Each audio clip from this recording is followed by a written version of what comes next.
Hello everyone, and about 2 weeks ago I got to see the movie Annihilation, and this is the third movie that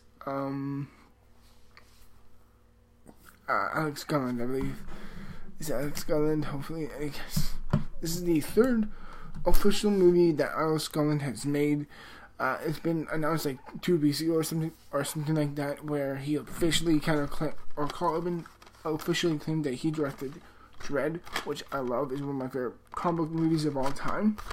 And he also directed Ex Machina, a really great sci-fi movie, which I personally tend to be a little overhyped, but I still think is a very clever and wonderful sci-fi movie for its own sake. Let's make this more centered. But what really makes Annihilation another damn solid sci-fi movie under his belt is his sense of tone and feeling about Annihilation. The weird thing about Annihilation is that you really should know very little about the plot and the story about the movie. The main gist of this give you is essentially Natalie Portman's character is essentially suffering a sense of a loss of the supposed disappearance of her husband, played by Oscar Isaac. And about a year passes by, and he mysteriously shows up. And there's a really weird stuff intertwined with this space, this alien thing landing on Earth. I forgot where. I believe it was somewhere in America. It lands in a state, and his stories are interwoven with that. And Natalie Portman gets roped up with the government, and ends up being intertwined into the alien sphere area, or spectrum area, where she inevitably has to go in there with a crew of people, including Jennifer Jason Leigh, Tessa Thompson, and Gina Rodriguez.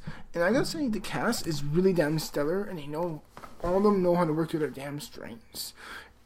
Jennifer Jason Leigh is just strong, really, really great and strong and commanding in her role. Natalie Portman is both tough and vulnerable at the same time. She knows how to play her role, her character very, very well.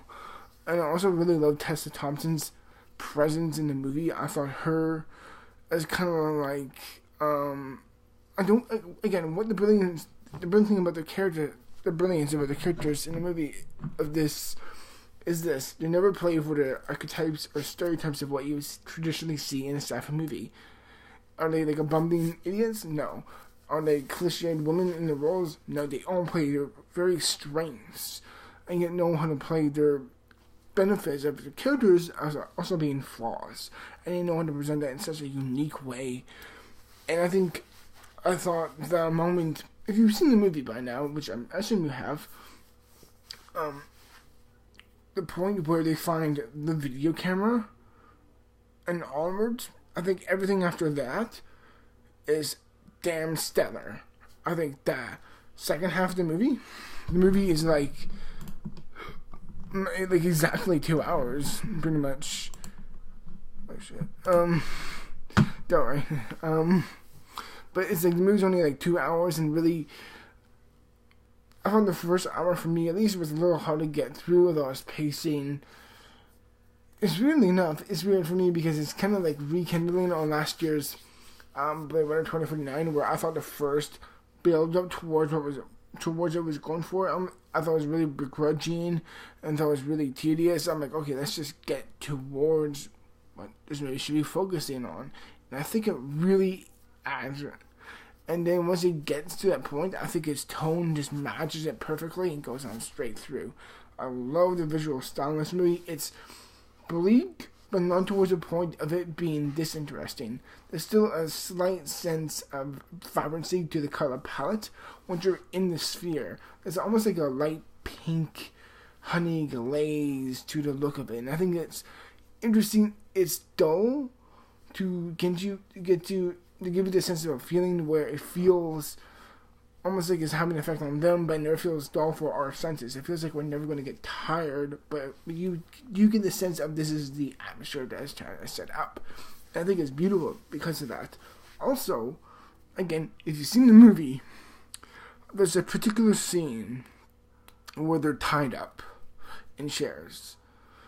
And of any movie I've seen this year, or even last year, perhaps, and I would say this scene is scarier than any movie seen from this year and last year combined.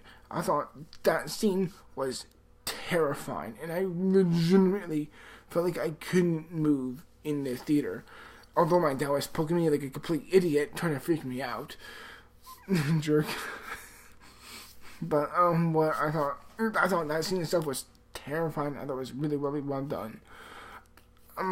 But for me, it's like slow, like beginning. I understand you have to establish it to get into the second act.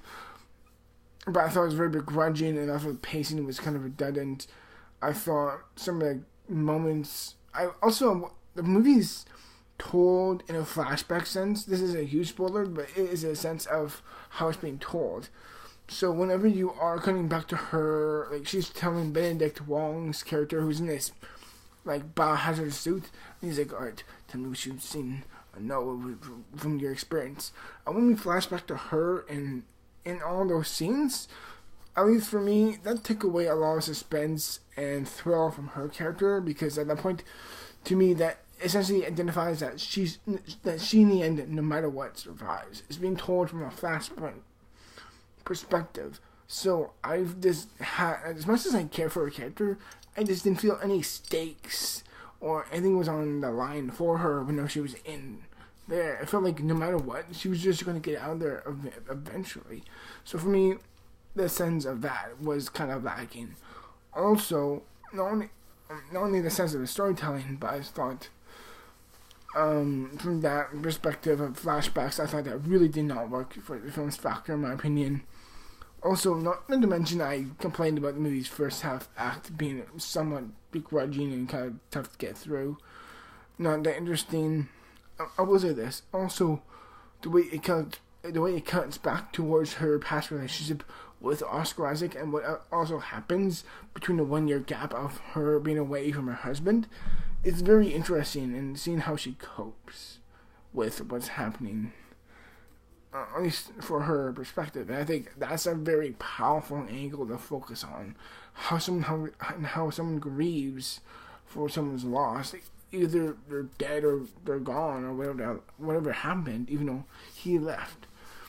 But I thought it was a very interesting movie because of that. Overall, when I come back to this film, I don't know for sure. Okay, my last point is this: the ending. Some people may not like it. I found myself in the minority of loving the ending. I think it works for the tone and the mood for what it's trying to establish. It gives a sense of some little breadcrumbs of clarity, but a true sense of ambiguity and weird awfulness as the tone is. And it really shows such a weird, elaborate approach from Alex Garland, more ethereal, more deep, philosophical approach to this film.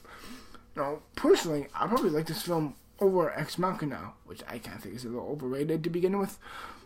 But it's still a really, really thoroughly intelligent, well told, well edited movie that is very, very clever and very, very meaningful.